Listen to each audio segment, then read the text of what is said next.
Bonjour, bienvenue dans la série sur la physique des particules. Nous avons vu la positivité de la partie absorptive de l'amplitude et on en tire les conclusions, on en a déjà vu une. Alors ici, dans l'intervalle de moins 1 cosinus θ plus 1, ou tout l'intervalle du cosinus, les dérivés de la partie absorptive par rapport à cosinus θ sont inférieurs aux dérivés vers l'avant. C'est-à-dire cos θ égale 1 pour le résultat qu'on avait vu. Donc d sur d cosinus θ entre n de imaginaire fst est inférieur ou égal à d sur dt d'ordre m de imaginaire fst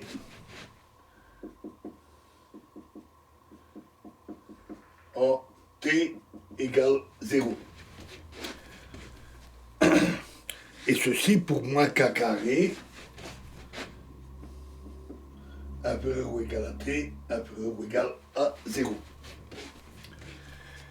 Alors, pour démontrer ces affirmations, il suffit de voir dans le développement de la partie absorptive, la positivité, qu'elles sont valables pour cos, sinus, nθ, puisque c'est une somme de telles fonctions, avec des coefficients positifs. Alors, dans le cas de l'angle nθ, la fonction cosinus nθ est positive et maximale. Pardon, dans le cas dans le cas de l'angle nul, la fonction cosinus nθ est positive et maximale. C'est-à-dire qu'on a cosinus nθ en valeur absolue est inférieur ou égal à 1, qui est égal à cosinus de n fois 0. Cosinus 0 égale 1. Dans le cas... la dérivée première de cosinus nθ par rapport à cosinus θ est d sur d cosinus θ de cosinus nθ est égal à n fois sinus nθ sur sinus θ, qui est égal à n fois e exposant i nθ moins e exposant moins i nθ divisé par e i θ moins e moins i θ, qui se développe facilement en série, qui est égal à 2n fois cosinus n-1 de θ fois θ plus cosinus n-3 fois θ plus etc.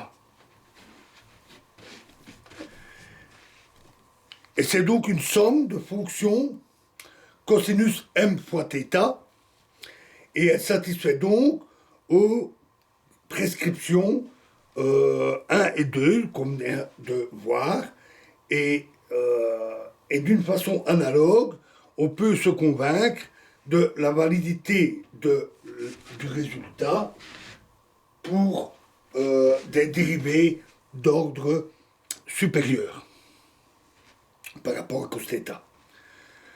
Alors passons maintenant, avec ces deux résultats, à la démonstration de l'existence d'un cercle défini d'analysité de l'amplitude par rapport à t.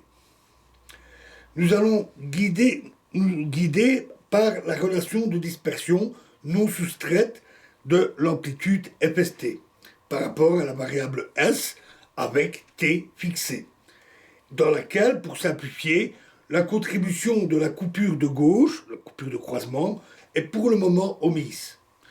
On a donc f de st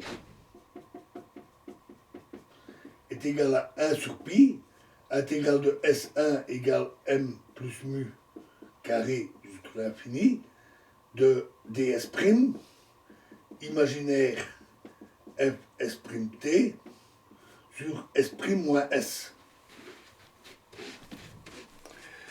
Supposons que S est une grandeur réelle et choisissons une valeur S0 inférieure au seuil de la réaction. Donc S0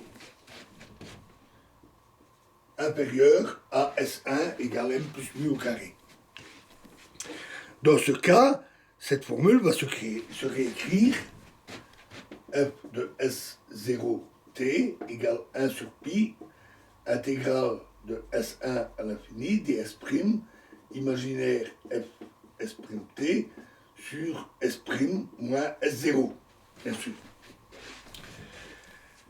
Alors, on ne va pas donner tout le détail de la démonstration mathématique qui est assez long, mais Bross, Epstein et Glaser ont montré que dans le voisinage du point S0, proche de la coupure, c'est-à-dire des valeurs physiques de l'énergie, et d'un point T proche de 0, f de S0t est une fonction analytique simultanément par rapport aux variables S et T.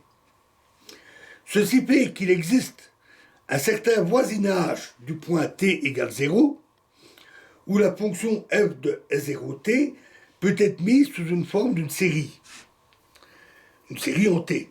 Donc on va avoir f de S0t égale à la somme de m égale 0 jusqu'à l'infini de dérivée par rapport à t d'ordre m de f0t, fs0t, calculé en t égale 0, fois t exposant n sur n factoriel, développement en série classique. Ceci étant, cette série converge en t dans un certain cercle t inférieur ou égal à r de S0, où r de S0 est le rayon de convergence de cette série.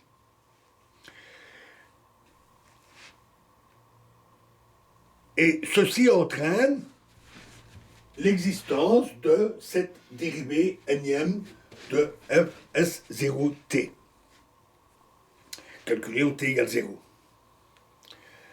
On va maintenant, ou plutôt dans la prochaine vidéo, on va utiliser la propriété de positivité pour démontrer à partir de ça deux résultats importants. Je vous remercie.